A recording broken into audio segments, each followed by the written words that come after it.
سەرۆک بایدن بانگا شەڕێ پاراستنا مافی ji berbirinê dubare dike. پێنتاگۆن dibêje ew ne agehdarî rûdana ketine xware helîkoptera Hesedê bû. û îro yekem roja meha Remezanê ye. Dengê Amerîka raporteke li ser giraniya bazaran li Herêma Kurdistana Iraqê.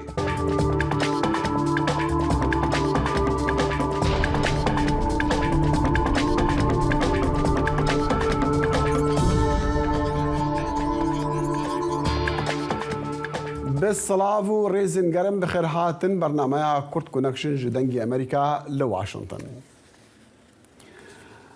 جو بايدن سروكي أمريكا ده چهارشنبه لکوش کاسپی و ده چالاکیا مها رزگرتنی لجنان ده بانگا شر پاراستنا مافین جبر برنیکر. سروک بايدن دلیویا چالاکیا لکوش کاسپی بکار اینا جبو کسپاسیا جیگرا خوا کمل هرز بکا و پس ناوی بده جبو سرکیشیاتی کوشینا جبو پاراستنا مافی زاین و جبر برنی ین کوپار و پشتی هلواشاندنا دیروکیا وان مافان جهلا دادگاه بلند امریکی و بایدن هر وسا قانون نفرتی ان کو کسین رگزگور لسرانسری امریکا آرمانج دکن شر مزار کرن و بانگ لکنگرس امریکی کر کو قانونك وك هفيه درباز بكا جبو باراستنا مافين مروفين LGBTQ1 هر ایرو پیشنبه بریوابری جبجکار تیک توکی ده لپیشبری قانونداندرین امریکی لکنگرس شاهدیه بده سبالت که اگر چینه شیانا کنترول کرنیا و دزگاه لامریکا هیا بردف که چاپمنیه یا کوش کاسپی کارین جین پیر پس نین به مازنبون وی پلاتفورما میدیا جماوری آگشتی دا لیوی رجدی کرد کو نیگرانی هیا درباری مترسیا تیک توکی لسر اولهیا اجتماعی امریکا و گود جی ام تیدگهن کو تیک توک ببرفرهی بربلاوه لیکاری سروکی جی اولهیا اجتماعی امریکا بپارزه. دوزگرین دادگاه منهاتن ده چهارشنبه رونشتنا دستیا سندخواران لیکولینی درباره برتیلا سروکی بری دونالد ترامپ دای اکترکا فیلم سکسی جبو بدن کرناوی دما کمپینا هلبجاتنی نوی ین سروکاتی در سال 2016 رونشتنا خواه پاش خستن. دهات چاوالکرین دسته سندخواران بریارا تاوانبارکرناوی بده لی چار جدرین نیزیکی وی لیکولینی نخواست ناوی خوشی اشکره بکن پشتراس کرن پاش خستنا بریو برنا لسر و لیکولینی الجعالیه اسوشت پریز و گوتنا وان کو پشتراس دیکن او جوین هاتیا پاش خستن دما کو دادورین گشتی اندن بجوین دبا کو او گهداریا شاهدکی دی بکن لی خویادکا لدمك نيزيك دنگدان دوي برياري بدا لسر تاوانبار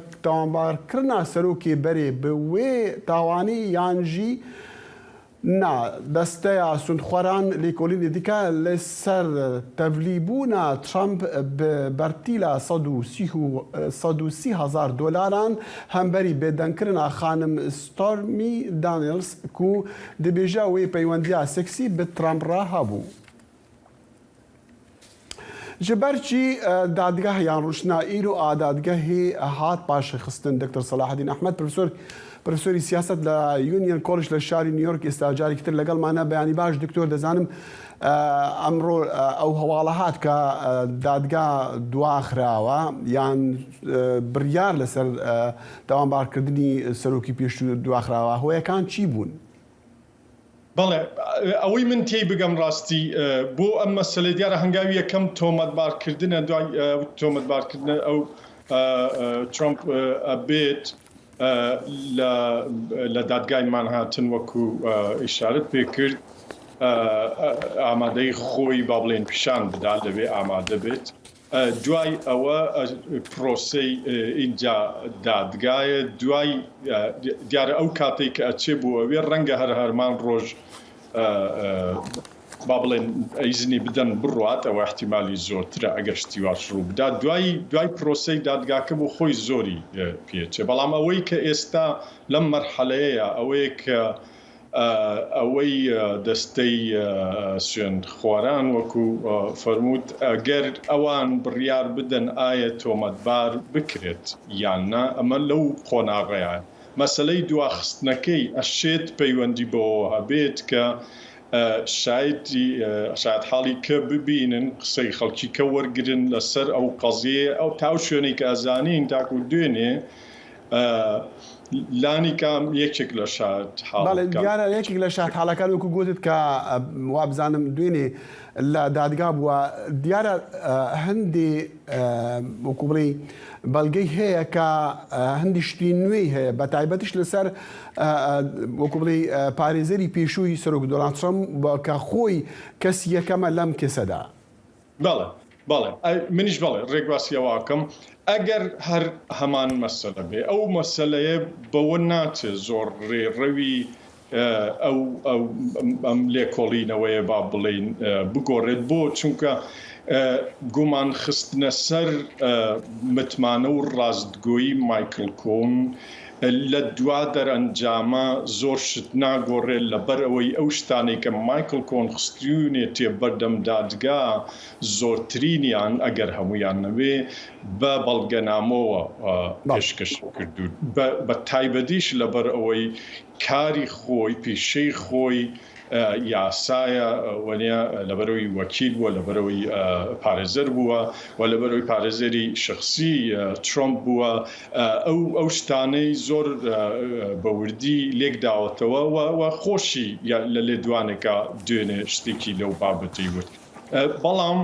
ڕەنگە دواخستنەکەش پەیوەندی بەوە شەوە هەبێ کە با بڵێن ناسکی ئەو وەزعی کە ئێستا ئەو مەسلەی تێکەوتووە دوجار ئەوشمان بیر نەچێیانی ئەگەر تۆمەتباریش بکرێ ئەم مەرحەلەیە دوایی تاوانواریش بکرێت لە ڕاستیە تاوانبارکردنەکە با بڵێن بە کوردی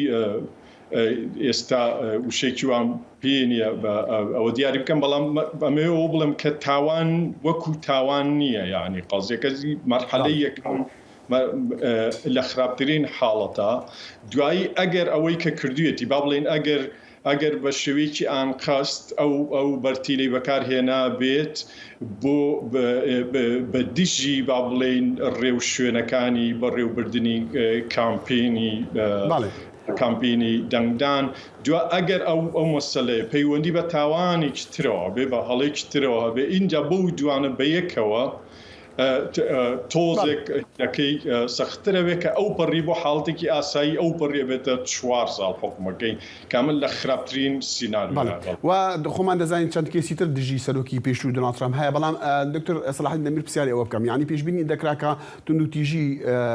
دروست بێ بە تایبەتیش دوای ئەوەی کە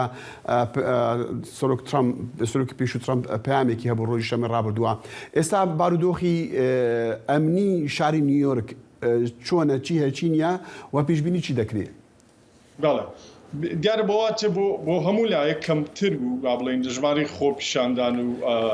تەنانەت مەترسی با بڵێن کەوتنەوەی تونند و تیجی ئەوانە یەک لەو شتانە ئەوەیە کە ئێستا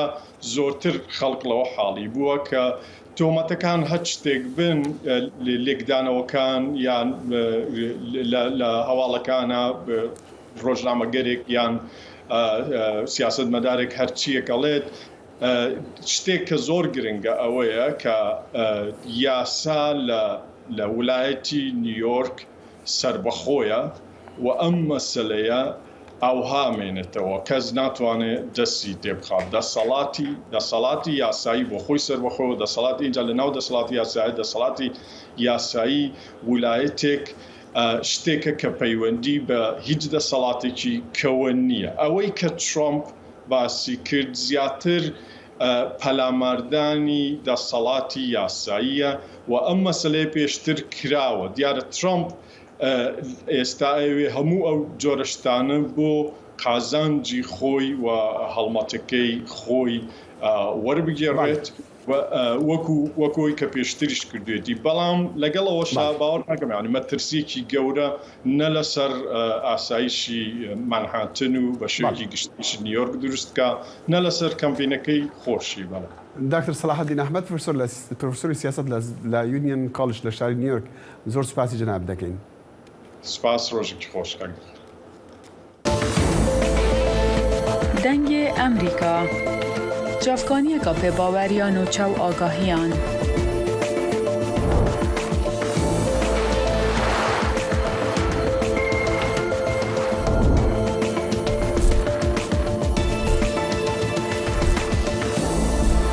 برای مالپەر و پلاتفۆرمên میدیا civakîya dengê Amerîka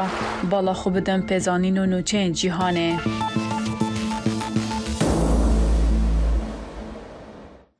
فەرماندارێکی پایە بلندی هێزین سووریا دموکرات پێشەنگیا کوردان di nav neh şervanan de bû dema ku firokek helîkopter di destpêka yan roja çarşemba borî li Herêma Kurdistana Iraqê ketiye xwarê. Di nav neh kuştiyan de fermandarê hêzin dije tîrorê Şervan Kobanî pismamê rayedarê Hesedê Mezlûm Kobanî bû. Hesedê got ku şanda wan bi du helîkopteran beref Kurdistana Iraqê difirîn ji bo rahênan û fêrkirina ewlekarî û leşkeriyê. Hesedê di daxuyaniyekê de gotiye jî ku yek ji du helîkopteran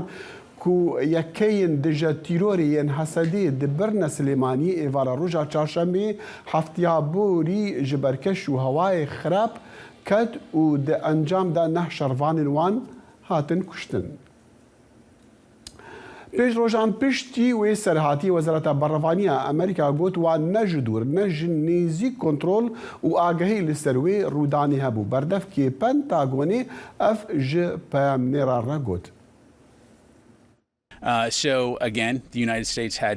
ئەمریکا tu pêwendî bi wan geştên helîkopterên Hesedê re tune ye. Wekû tu dizanî, Hesedê hêzeke serbûxwe ye. Ew operasyonên xwe bi rê ve dibin. Em hevpariyê bi Hesedê re bi awayekî berdewam operasyonên têkbirina Daişê dikin, lê dîsa jî ne Amerîka û ne jî koalîsyon pêwendî bi wê bûyera helîkopterê heye. Ne jî tu zanîn li cem me berî wê erkê heye.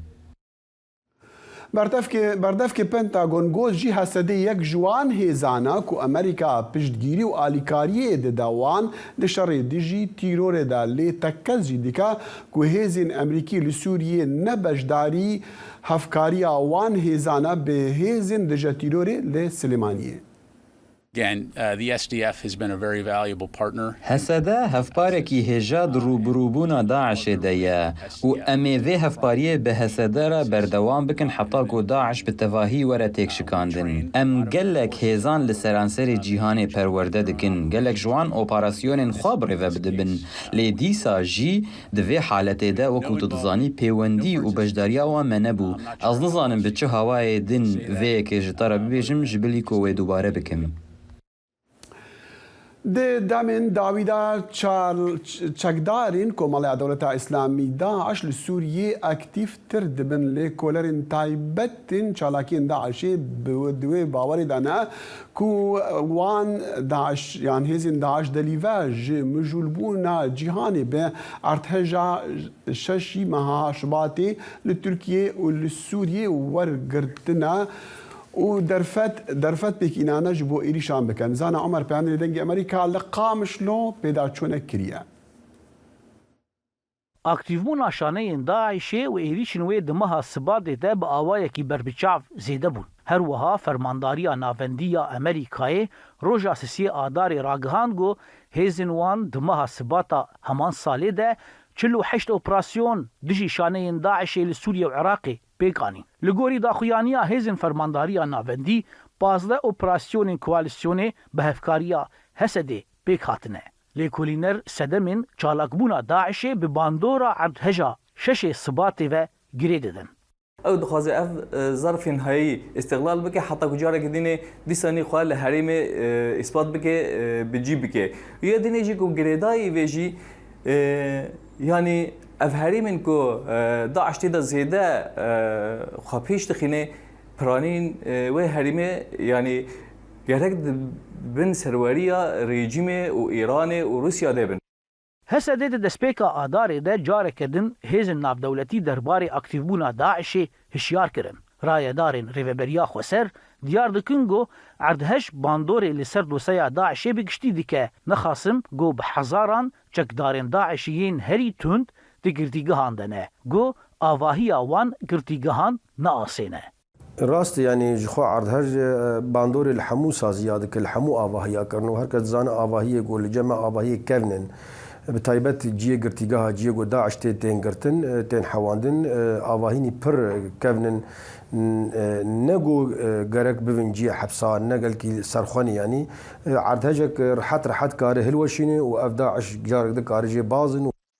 لهرم کردین سوریه نزدیکی 12,000 چکدارن داعشی دی 27 گردیگهان ده گرتینه. هر وها بیتری 6,000 جنو زاروک دو کامپین سرکه هول و روش دنه. شوپینر باور دکنگو داعشی سوده جعرد هجه دکه. نخاسم گو بنسازیا گردیگهان ناقصینه. لگوری سر جماران دماها سباتا بوریده شانه داعشی 18 ایریش لهرم جر کنترولا هسده و ارتشا سوریه پیک آنینه. گو بیتری خواه لحرم دیرا زوره رقا تدمر و چولستان سوریه بون. لگوری دا خویانی فرمانداری ناوندی یا هزن امریکای دو اپراسیون هف بشده 5 اندام داعشی هاتن کشتن 11 جی هاتن گرتن.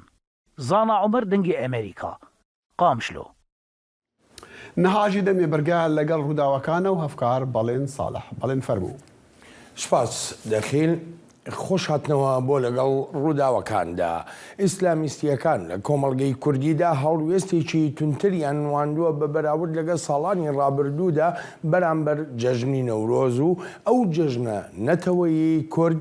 ڕەت دەکەنەوە. وەک شیکەرەوە ئاماژەی پێدەکەن ئەوە هەوڵێکی تری ئیسلامیستیەکانە بۆ بەکلتورکردنی ئاین لە کۆمەڵگەدا نەک هەوڵێک بۆ بەهێزکردنی وەک ئاینێک. دکتۆر ئەحمەدی مەلا نووسەر و بیریار میوانی ئەم هەفتەیی لەگەڵ ڕووداوەکاندایە. دکتۆر ئەحمەد سەرەتا زۆر سپاس بۆ ئامادەبوونت نەورۆزت پیرۆزە و یەکسەر دەچوە پرسیاری یەکەمم ئەم هەوڵە چییە کە ئیسلامیستیەکان دەیدەن بۆ ڕەتکردنەوەی نەورۆز بۆ؟ بۆ ڕاستیەکەی ڕنگ بێدەمە بکرێ بە دوو بەشەوە بەشێکیانەوەیە کە بە ئەجندایەکی دەرەکی ئەم هێزانە دەبزمێنرێ. هێزە دەرەکیەکان لایەن وایە کە ئیسلامێک دەبێ ببوژێنرێتەوە کە لە سەروی نەتەوە و لە سەروی سنوور و لە سەروی دەوڵەتی ئەو دەوڵەتانەیە کە هەن دەشێت بیرۆکەی داعزارێکی تر بە هەز زلمانە تێپەڕێکە وەکو هەڵایەک دەیانەوێت لە ژێریە بە ناوی ئاینی ئیسلامەوە دەسەڵات و پێگەی خۆیان بەهێز بکەن. لە لایەکی تریشەوە من تەسەور دەکەم کۆمەلگای کوردی ئێمە کۆمەلگایەکی داخرا بوو تاکو و ئەم ساڵانەی دوایی. ئەم داخرانە وای کردووە کە ئاگاداری دنیای دەرەوەی خۆمان بەباشی نەبی. هۆشیاری مامۆستا ئاینیەکانمان تەنها لە دووتۆی ئەو کتێب و ئەو بەرنامانەیە کە لە قوتابخانەکان و حجرەکاندا دەخوێنرا. ئەمە ژوای کردووە کە تەنها ئاوەڕ لەو کتێبە زەردانە بدەنەوە کە زمانێکی زۆر زووە نووسراونەتەوە. ئەگەر یارمەتیم بیت جەنابەت ئاماژە بەوە دەکەی دەڵی دەشەی کارنامەی دەرەکیە ئاجەندای دەرەکی لە پشتی ئەم هەوڵەی ئیسلامیستیەکان بن لە کۆمەڵگەی کوردیدا. بەڵام من پرسیارەکەمەوەیە لە جوگرافیایەکی ئەجگار بەرفراواندا یادی نەورۆز دەکرێتەوە ئاهەنگی بۆ دەجێڕێ و بە ڕۆژێکی گەورە و گرنگی هەم نەتەوەی هەم نیشتیمانیشدا دەنرێ. هەتا ئێستا نازانم ئەگەر هەڵە بم یا ڕاست بم گوێم لە هیچ لایەنێکی ئیسلامی نەبووە لە هیچ کەسایەتێکی ئیسلامی نەبووە نەورۆز لە کۆمەڵگەکەی خۆیان ڕەتکاتەوە. چییە کە وا دەکا ئیسلامیستیەکانی کورد گوێ لە کارنامەیەکی دەرەشی بگرن ئەو کارنامەیە لەکوێوە دێ؟ ڕاستیەکەی ڕنگ بێ لە بێئاگاییەوە بە بۆچوونی من جاگەر بە بێئاگایی شەو نەبێ هەندێک تر خراپترە. تەمەشای نەورۆز بکەین لە ڕۆژمێری ئێراندا سەرڕای ئەوەی کەوا ڕژێمێکی با بڵێن ئیسلامیە دیسانەوە جەژنی نەورۆز وەکو جەژنێکی زۆر نەتەوەیی بە هەند وەردەگرن تەنانەت لە هەفتەیەک زیاتر دەیکەنە ئاهەنگ و پشوو و لەوان باشتر کەس نییە کە بزانێ کە نەورۆز ئاهەنگێکە سەرهەڵدانی دەکەوێتە پێش وەکو جەنابیشت ئاماژەت پێکرد نەورۆز تەنها لە ناو کورداندا با بڵێن ساز ناکرێ بەڵکو لەو جوگرافیە پان و پۆڕەی کە با بڵێن بەشێکی زۆری ڕۆژهەڵاتی ئێمە داگیر دەکات لە هیچ کۆمەلگایەک بەقەت کۆمەلگای کوردی پیاوانی ئاینیان ئەوەندە دژی ئەو ئاهەنگە نابنەوە من زۆر پێم سەیرە ینی لە ناو ئەفغانیەکانە لە ناو با بڵێن لە ئێرانە لە وڵاتانی تردا پیاوانی ئاینیان دژ بە ئەو نەورۆزە نین کە میلەتێکی خۆیان بەسەری دەکاتەوە دوایی دەبێت ئێمە بەڕاستی ئاماژە بەوەش بکەین کە ڕۆژمێری میلەتان تەنها لە بۆنەی ئاینی پێک نهاتووە بەڵکو لە پاڵ بۆن ئاینیەکان بۆنی نیشتیمانیەکانیش هەیە بۆنەی مێژویی هەیە بۆنەی ئاماژە بۆ سەرکەوتنی میلەتان دەکات لە سەردەمی دیاریکراودا بۆیە زۆر ئاساییە ئێمەی کورد لە پاڵ جەژنی ڕەمەزان و قوربان ساڵانە یادی جەژنی نەورۆز بکەینەوە ئەم یادکردنەوەی شتێکی تازەش نییە ئەحمەدی خانی پێش 400 ساڵ دەڵێ لە دوو دێردا دەڵێ بیلجوملە دەچوونە دەر ژمالان حتا دەگەیشتە پیر و کالان ڕۆژاک و دەبووە عیدێ نەورۆزێ ینی مەبەستمەوەیە پێش 400 ساڵ یا پێش 90 ساڵ مەلای گەورە تەنانەت دکتۆر پێش دەرکەوتنی ئاینی ئیسلام جەژنی نەورۆز هەبووە بەڵێ خۆی جەژنێکە کەوێتە پێش سەرهەڵدانی ئاینی ئیسلامەوە دا ئەم ئینە تەواو بکەم لە ئەحمەدی خانیەوە بۆ مەلای گەورە لە مەلای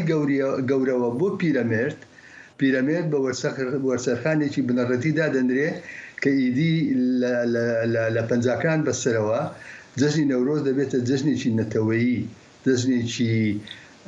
ڕۆژێک کە تایە ئینسانی کورد بیر لە خەبات و بیر لە ئیرادە و بیر لە نوێکردنەوەی بیر و لەداکەندنی کەژی کۆن و هەتا دوایی جگە لەوەی کە بێتە جەژنێکی کۆمەڵایەتیش خەڵک لە ماڵی خۆیان دەردێن لەبەرەوەی سەرەتای وەرزێکی ترە بەیەکەوە نان دەخۆن بەیەکەوە هەنگ دەجێڕن بەیەکەوە هەڵدەپڕن دوای هەر کەسە و دەگەڕێتەوە سەر حاڵی خۆی یان ئەمە پاشان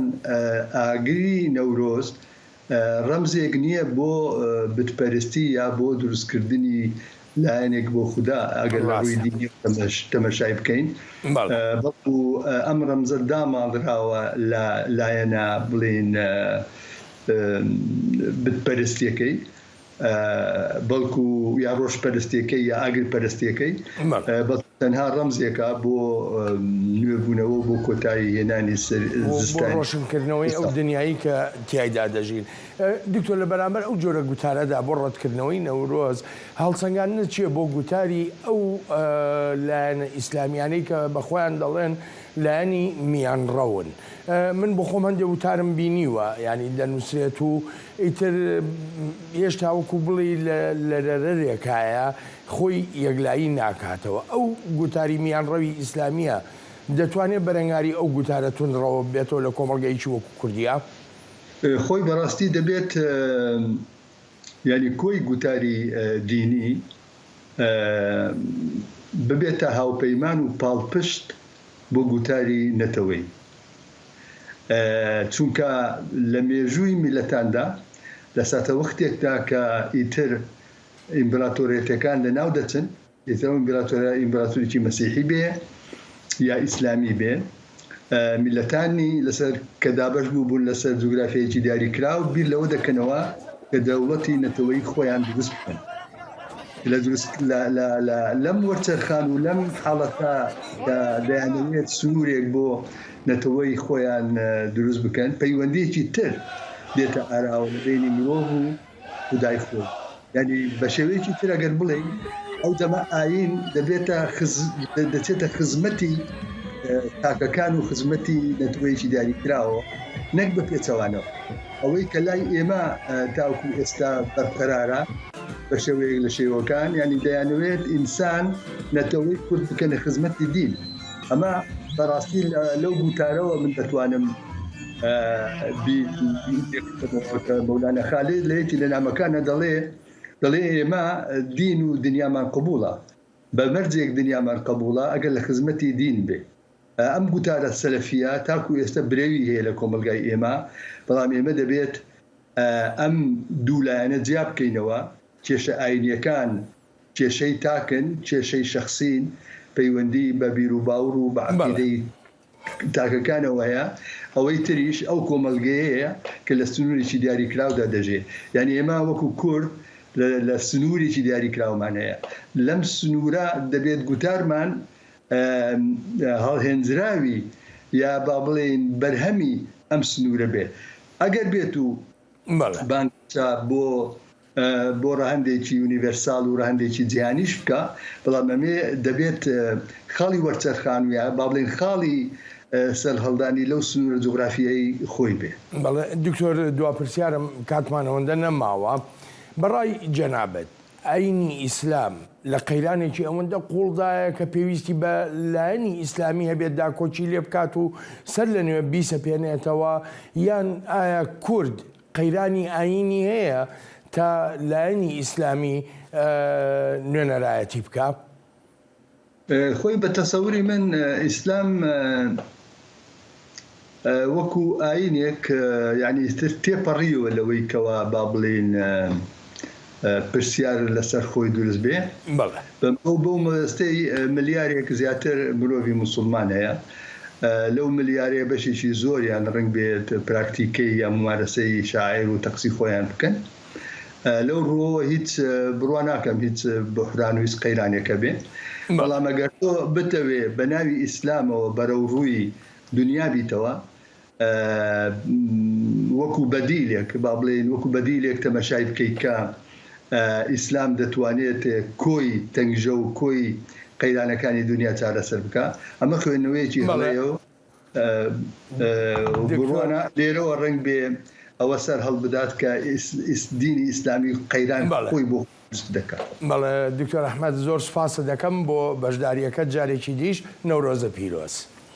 سوپاسان زۆر سوپاس دەکەم ئەلبەتە ئازیزانم سوپاسی بێپایان بۆ ئێوەی خۆشەویست تا هەفتەی ئایندا لەگەڵ ڕووداوێکی نوێدا هەر لە خۆشیە جێتان بێڵین نەورۆزتان پیرۆز. دەنگی ئەمریکا سەرچاوەی متمانە پێکراوی هەواڵ و زانیاری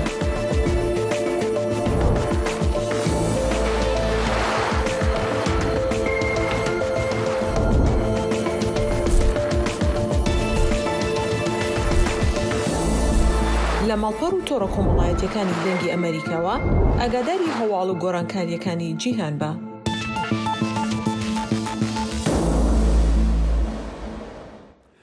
پەرلەمانی سوید دوێنێ چوارشەمە بە زۆرینەی دەنگ ئەندامەتی وڵاتەکەیان لە ناتۆدا پەسەند کرد و یاسای پێویست بۆ دەستپێکردنی پرۆسەی ئەندامبوونیان واژۆ کرد. پەرلەمانی 349 کورسی بە دەنگی 269 بەرامبەر بە 37 دەنگی دژ و ئامادەنەبوونی 43 پەرلەمانتار دەسەڵاتی پەیوەستبوونی سوید بە ناتۆیاندا. ئەمە دوا بەربەستی ناوخۆی پێویست بوو بۆ ئەوەی سوید ببێتە بەشێک لە هاوپەیمانی سەربازی ڕۆژئاوایی کە لە 30 ئەندام پێک هاتووە. دوو وڵاتی ناتۆ تورکیا و هەنگاریا هێشتا داواکاری هاوبەشی سوید و فەرلەندی دراوسەی بۆ ئەندامەتی پەسەند نەکردووە. بەڵام ڕەجەب تایب ئەردۆغان سەرۆکی تورکیا هەفتەی ڕابردوو ڕاگەیاند حکوومەتەکەی داواکاری فنلەند پەسەند دەکاتن. ئەمەش ڕێگە خۆش دەکاتن بۆ ئەوەی ئەم وڵاتی باکووری ئۆرپا پێش سوید ببێ بە ئەندامی ئەو هەوپەیمانیە. هەنگاوی پەرلەمانی سوید چواتایەک و چ گرنگیەکی هەیە لە پرۆسەی ئەندامبوونی ستۆکهۆڵم لە ناتۆدا. دانا سۆفی مامۆستا لە زانکۆی میراڵ داڵن ئی سوید وەڵامی پرسیارەکانمان دەداتن. سوپاس، ئەم کاتت باش کاک دانا، نازەم ناوی زانکۆیەکەی تۆ ڕاستیەکەم گوتیانە. باش زانکۆی مێلەرداڵن مێرەڵداڵ بەڵێ، زۆر سوپاس. من حەز دەکەم بزانم یانە گرنگی هەنگاوی دوێنەی پەرلەمانی سوید کە دەنگیدا بۆ ئەوەی دەست بە پرۆسەکەی ئەندامبوون بکەن چەندێک گرنگ بوو؟ لە ڕاستیدا یانێ ئەو هەنگاوە چاوەڕوانکراو بوو لەبەرەوەی سوید بەر لە ساڵێکەوە ینی داواکاری ئەوی پێشکەش کردووە کە بچێتە ناو بابلین هاوپەیمانی ناتۆ. بەڵام گرنجەکەی بابلێن ئەو دەنگدانەی لە پەرلەمانی سویدەوەیە کە بڕیارێکە دەبێتە فەرمی و بابلێن پشتیوانی جەماوەری وە سیاسی بابلێن نیشان دەدات بۆ چوونە ناو ئەو هاوپەیمانێتە. و لە ڕوێشکەشەوە لە ڕووی مێژوویەوە گرنجێکی هەیە ئەویش ئەوەیە کە سوید دوای 200 ساڵ لە سیاسەتی بێلایەنی بۆ یەکەم جارەیانی ئاوا پشتیوانی سیاسی و جەماوەری بۆ چوونە ناو هاوپەیمانێتێکی سیاسی و سەربازی وەک ناتۆ. ئەمە ڕوودەدا دوای 200 ساڵ بۆ یەکەم زاریانی لەو ڕۆوە گرنگی خۆیە. لە ڕووی ئەوەی کە تا چەند گرنگی هەیە بۆ ئەوی بوون بە ئەندام یانێ چەند کاریگەری لە پرۆسەی بوون بە ئەندام بوون دەکا بێگومان یانێ تا ئێستا وەک جەنابتان ئیشارەتان پێدا دوو وڵات ماوە ڕەزامەندی خۆیان دەرببڕن لە ناو ئەندامانی ناوتۆ، تورکیا و هەنگاریا. جۆرێک لە گەشتبینی لە ناو سیاسەتمەدارە سویدیەکان هەیە کە درەنگ و زوو سوید دەبێت بە ئەندام لە ناتۆ. پرسیارەکە ئەوەیە کەی دەبێت بە ئەندام و ئێمە ئاگادارین لە سوید لە پارەوە با بڵێن پرۆسەی ئیندیماج چوونە ناو بەشە جیاوازەکانی ناو ناتۆ دەستی پێکردووە. بەڵام ئەوەندەیە ئەوە ماوە سوید تا نەبێت بە ئەندامێکی تەواو لە ناو با بڵێن هاوپەیمانێتەکە ئەو گەرنتیە سەربازیە و ئەمنیەی کە هەیە نایگرێتەوە وەک لە مادەی 5 با بڵێن پەیمانی ناتۆدا هەیە. کاکدانە زیاتر لە 3 مانگ ماون بۆ ئەوەی کۆبوونەوەی لووتکەی ناتۆ بکرێ و چاوەڕوان دەکرێت لەوەی شتێک بڕیارێک بدرێ. بەڵام ئێمە خۆمان دەزانین تا ئێستا کێشەکە یان هەموو کێشەکە بەدەست تورکیا و هەنگاریادایە. تا ڕادەیەک پەسەندکردی ئەندامەتی فنلەند پەسەند دەکەن، بەڵام کێشەکەی لەگەڵ تورکیا ئێمە دەزانین چۆنە و چەند گەورەیە، بەڵام کێشەی سوید لەگەڵ هەنگاریا هەر ئەوەندەیە کە ڕەخنە لەسەر لە گەندەلی هەندێک کاربەدەستانی هەنگاریا دەگرن. ئەمە بە چی گەیشت؟ وەفدێکی با بڵێن پەرلەمانی هەنگاری بەر لە ماوەیەک چەند هەفتەیەک پێشوو هاتن سەردانی سویدیان کرد بۆ قسەکردن لەسەر ئەو پرسە. نیگەرانیان هەیە هەنگاریەکان سەبارەت بەوەی سوید بەشێک لە با بڵێن سیاسەتمەدارانی سوید هەڵوێستی نێگاتیڤیان هەبووە بەرامبەر بە هەنگاریا لەو ڕۆیە کە هەنگاریا تا ئێستا ئەو چاکسازیە ئابووری و دارایانەی کە پێویستە بکرێ یاخود ڕوبەڕووبوونەوەی گەندەڵی تا ئێستا هەنگاوی دروستی نەناوە. ئەمەش وای کردووە کاریگەری هەبێ لەسەر هاوکاریەکانی یەکێتی ئەوروپا بۆ هەنگاریا لەو ڕۆ نیگەرانی خۆیان نیشانداوە. بەڵام ئەوە وەکو گرفتێکی زۆر گەورە سەیر ناکرێ ئەگەرچی تا ئێستا هەنگاریا با بڵێن بەڕسمی ڕەزامەندی خۆی نیشان نەداوە سەبارەت بە ئەندامبوونی. بەڵام نیشانەی ئەوەی هەیە. کاکدانە دەمویست باسی ئەو بکەم، ئەگەر هاتو فنلەند بەتەنیا بوو بە ئەندام چواتایەک یان ئەمە چواتایەکی دەبێت بۆ سوود بەتایبەتیش لە ڕوانگەی ئاسایشی سویدەوە؟ لە ڕاستیدا ئەوان با بڵێن سوید و فنلەند بەیەکەوە داواکاریان پێشکەش کردبوو و دانویست بەیەکەوە با بڵێن ئەو پرۆسەیە تاو بکەن. بەڵام ئێستا تورکیا بەمەبەست پێم وایە ینی ئەو ئەو دووڵاتی لێک جیا کردەوە ئەوژەوەیە کە داواکاریەکانی لەسەر سوید کۆمەڵێک یانی شتیتر هەیە بتوانێت هەندێک دەستکەوتی سیاسی بەدەست بێنێ تاکو وەکو چاودێروان دەبینین تاکو هەڵبژاردننی پەرلەمانی تورکیا تەواو دەبێت بۆ زۆرێک پیان وایە دوای ئەو هەڵبژاردننی تورکیا کە تەواو بوو بە احتیمالی زۆر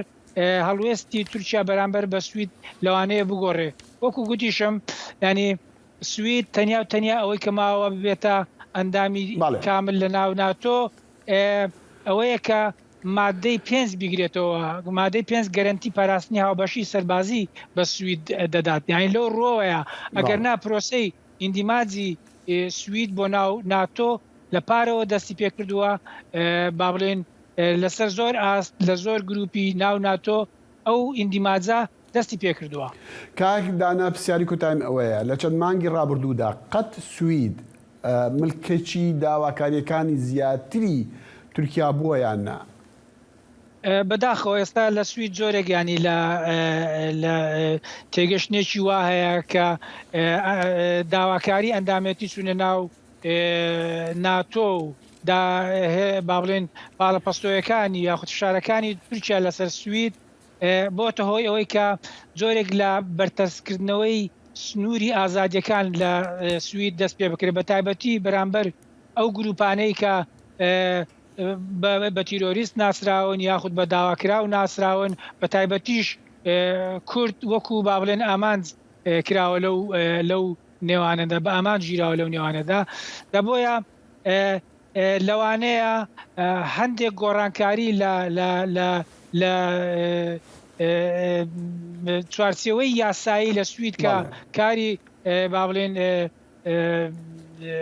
ئازادی ڕۆژنامەگەری و ئازادی ڕێکخراوی و ئەمانە ڕێک دەخات هەست دەکرێت جۆرێک لە با بڵێن فشاری لەسەرەوە بەرتەست کراوەتەوە دانا سوفی مامۆستا لە زانکۆی میلار داڵن لە سوید لەگەڵ مام زۆر زۆر سوپاس باش بێوەش لە دەمێک و نیقاش لەسەر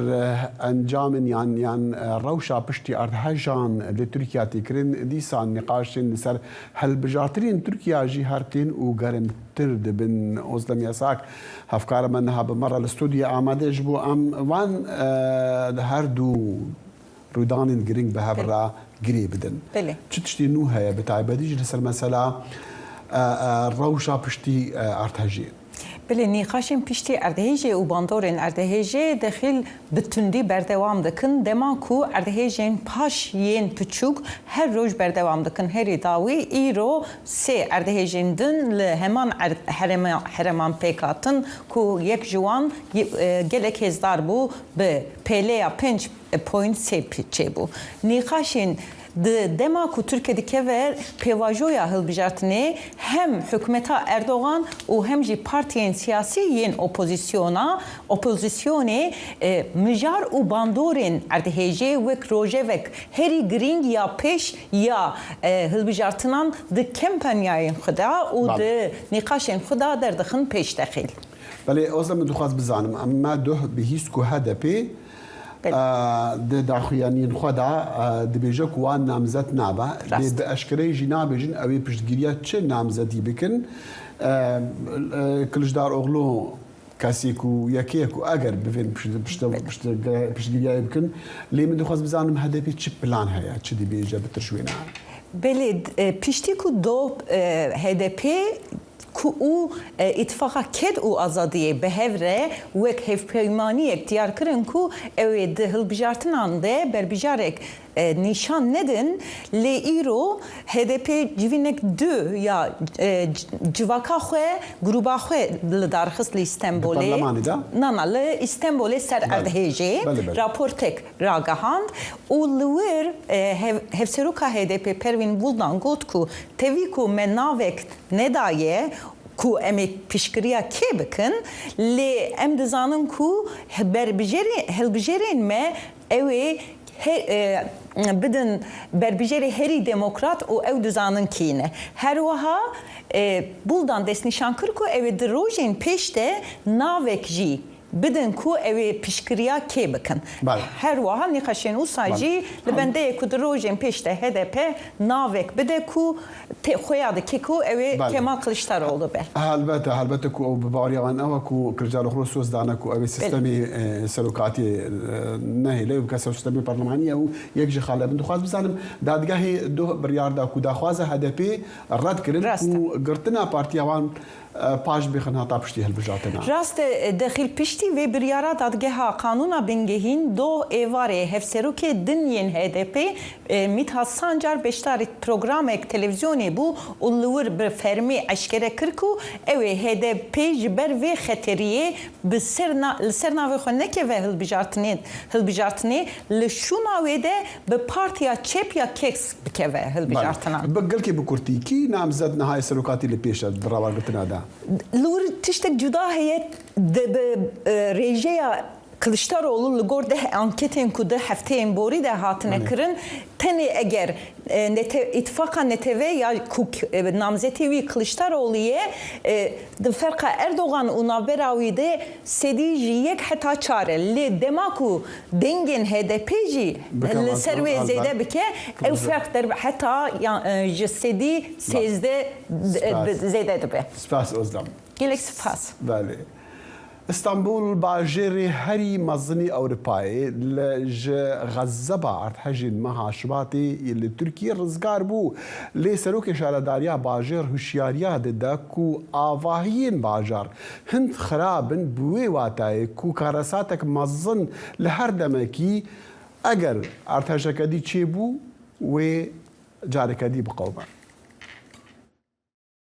زەوی لەرزەکەی مانگی دوو لە تورکیا بە هەزاران باڵەخانەی نیشتەجێی هاوڵاتیانی کاول کرد و داڕماند زۆرێک لە هاوڵاتیان ئۆباڵی دەخەنە ئەستۆی خراپی بیناسازی شاری ئەستەمبول زۆرترین ژمارەی دانیشتوانی تێدایە و پتر لە 15 ملیۆن کەس لەخۆ دەگرێت و شارێکە ئەگەری ڕوودانی زەوی لەرزەی تێدا هەیە ئەکرەم ئیمام ئۆگلو ئاگاهی دەدات کە ئەستەمبول ڕوبەڕووی هەڕەشەیەکی بێپێشینە دەبێتەوە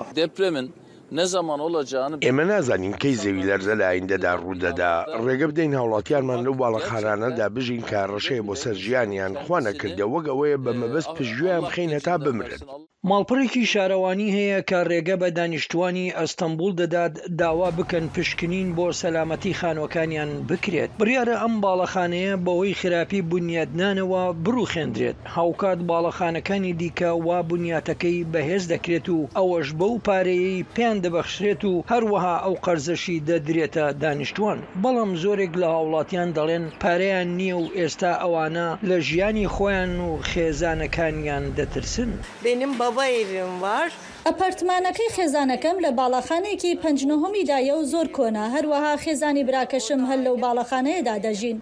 ئەوان زۆر ترساون و تەنها شت کە هێوریان بکاتەوە ئەوەیە لە نەهۆمی سەرەوە بژین جا ئەگەر باڵەخانەکە داڕمە هیوادارن بتوانن بە زیندویی دەرباز ببن بە درێژایی 10 ساڵە شاری ئەستەمبول ناوەندی گەشەکردنی بیناسازیە لە تورکیا چاودێران دەڵێن کۆنتراکتەرانی بیناسازی لەو ناوچەی زەوی لەرزەکەی لێدا ئەوانە لە شارەکەدا سوودیان لە بڕیارەکانی لێخۆشبوونی حکومت بۆ ئەو ناوچانە وەرگرتووە کە ڕێگەیان پێدەدات غەرامەی دارایی بدەن بۆ ئەوەی شەرعیەت بەو باڵەخانانە بدەن ئەوانەی پێشێلی ڕێنماییە توندەکانی پەیوەست بە زەوی لەرزەیان کردووە یەپم سیستەمی لەوانەیە هەمان شتیش لێرە لە ئەستەمبول بەدی بکەین هەر بۆیە ئێمە قسە لەسەر مەترسیشی گەورە دەکەین لێخۆشبوون بۆ دابەشکردنی ناوچەکان کێشەیەکی گەورەی خۆڵقاندووە ئەوە یەکێکە لە کێشەیەکی بنچینەی فراوانتر لە ئاکامی زەوی لەرزەکەی مانگی دوو لە تورکیا ژمارەیەکی زۆر لە کۆنتراکتەرانی بیناسازی دەستگیر کران بەڵام گەشەکردنی بیناسازی لە تورکیا بۆتە پاڵنەری گەشەی ئابووری بێپێشینە شێواز لە تورکیا ئەو کاری بووە پاڵپشتێک بۆ چەندان ساڵ لە سەرکەوتنی هەڵبژاردن بۆ سەرۆک ڕەجەب تەیب ئەردوگان و پارتەکەی وێڕای یاساکان و ڕێنماییەکان بەڵام سیاسەتی ڕانەگەیەنراوی ئەم حکوومەتە بۆ بەکارهێنانی هەموو بستێک چوارگۆشە یەکەم لە پێناو فراوانکردنی بنیاتنانی باڵەخانەی نیشتەجێبوونیان شوێنی بازرگانیە دووەم بۆ تێرکردنی بەردەوامی گروپێکە لە بیناسازان و کۆمپانیاکانی بیناسازی ئەوانیش لە بەرامبەردا پارە بۆ هەڵمەتەکانی هەڵبژاردننی ئاکپارتی و ئەرلۆغان دابین دەکەن. سەر و سەوداکردن لەگەڵ هەڕەشەی ئەو باڵەخانانەی بۆ ژیان سەلامەت نین لە ئێستادا بۆتە بایەخێکی سەرەکی و شارەداری ئەستەمبول ئاگاهی دەدات و دەڵێت ئەگەر زەوی لەرزەیەکی دیکە ڕوو بدات ئەوە 90,000 باڵەخانە لە مەترسیەکی گەورەدا دەبن. بۆ دوڕین جۆنز، سمکۆ عەزیز، دەنگی ئەمریکا. برنامه هفترنگ برنامه کنری یا بشی کردی لدنگی امریکایی از لقمان احمد هر دو هفتی جارکی و بمگرکی ناو اختی چاندو نرارنگی بمرانه.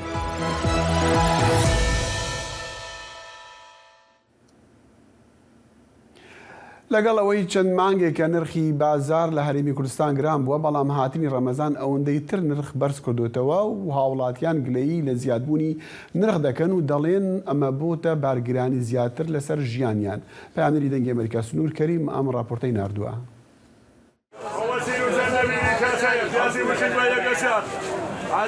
بەیانی یەکەم ڕۆژی مانگی ڕەمەزانە و دەچینە بازار و لەبارەی نرخی خواردن و پێداویستی ڕۆژانەیەکان لە هاوڵاتیان دەپرسین. بەپێی قسەی هاوڵاتیان بێت هەرچەندە هەڵئاوسانی نرخ بەرزە لە چاو ساڵی ڕابردوو، بەڵام هاتنی مانگی ڕەمەزان ئەوەندەی تر نرخی خواردن و شتومەکی بەرز کردوێتەوە و بە تایبەتیش نرخی گۆشت. هەموو شتێک گران بوو بە تایبەتی گۆشتەوە چەند ڕۆژێکە چەند هەفتەیەکە زۆر گران بووە. ئەوە بۆتە خۆی کەمبوونەوەی خواستیش بەڕاستی لە بازارە، ینی زۆر ئێمە داهاتمان زۆر کەم بۆتەوە، ینی فرۆشمان زۆر کەم بۆتەوە بەهۆی ئەوەی کە گرانە. کیلۆ گۆشت بە 20,000 22,000 بەڕاستی گرانە. گرانی نرخ بارگرانی زۆری بۆ هاوڵاتیان دروست کردووە و بە جۆرێک هەندێک دەڵێن ناتوانن پێداویستی ڕۆژانەیەکانیان دابین بکەن. حاکمی وڵات نییە، ئەگەر حاکمی وڵات و ئاجە لەبێ دوکاندارشی بگران نافۆشێت. چی ئەکرم هیچ ناکرم. نی کیلۆ هین دەکرم زەیتون، نی کیلۆ ماست ئەو دوان. نی کیلۆ لۆقمە قازیم کڕی بە 2000 زاران بە 1000 بوو. بەنسبەت شتی تریشەوە ئێستا ڕاشی دۆشەوام کڕی و ڕاشی دۆشاوی وەڵای گران بۆ ئێستا دوای دانەی 1500 بە ئێستا بە 3500 لەسەر کڕیاریش و لەسەر فەرمانبەریش و لەسەر هاوڵاتی زۆر زەحمەتە.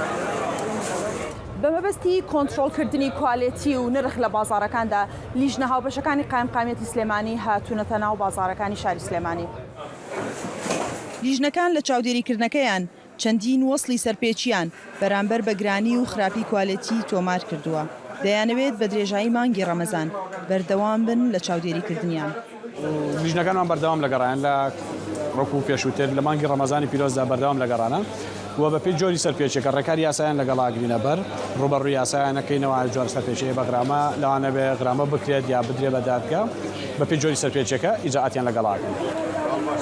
ناجێگیری نرخی دۆلار و کەمی بەرهەمی ناوخۆ و ناسەقامگیری سیاسی هۆکاری گرانی نرخن و چەند مانگێکە بە بازاڕی هەرێمی کوردستانەوە دیارە. سنوور کەریم، دەنگی ئەمریکا، سلێمانی. لە ویلاتە کالیفۆرنیا بەری هەشتی ساڵان گۆمەک ئاوێ زوهابە بوو. لێبارانên بۆش ڤان هەیامان ئەو گۆم جارێکەدی پڕی ئافکریا. گۆما تۆلەر بەرێ گۆمە هەری مەزنە ئاوا شرین بوو ڕۆژ ئاوای ئەمریکا کو بگشتی بە حەلاندنا بەفر و جەمەدێ یا ڕێزا چیایên سیرە ئان نیڤادا بەرێ تژی ئاو بوو. تەڤیک و بەهار ژی نەها دەست پێ کریە لە ئەمریکا و لە وێ ویلایەتی بەتایبەت ژی لێ هێشتا پێشبینی هەیە و 4 ئینچ یان 10 سنتیمترین دیên بارانێ ببارن و دیسانژی 120 سنتیمترین بەفرێژی ببارن کو بەفرژی لوان چیایان لەسەروان چیایان ببارە و بە حەلێک و دیسان وێ گۆما ئاوەیە ئەم دەبینین گەلکی فرە دیسان پڕ بکە. یەکەم ڕاکەتە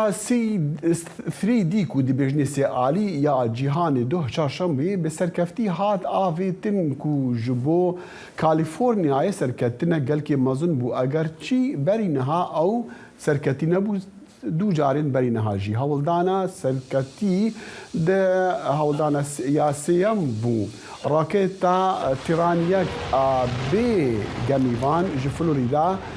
ده ساعت 11 و 25 دقیقه شویدی دا هات آویتن او تی هجمارتن وکا هلبرینا و فراندن گمیکی کو بکمترین خرجی و لیچونی بو او ده مجمیر 11 و 25 دقیقه دا وکی مگوتی هات هلدان بو عثمانی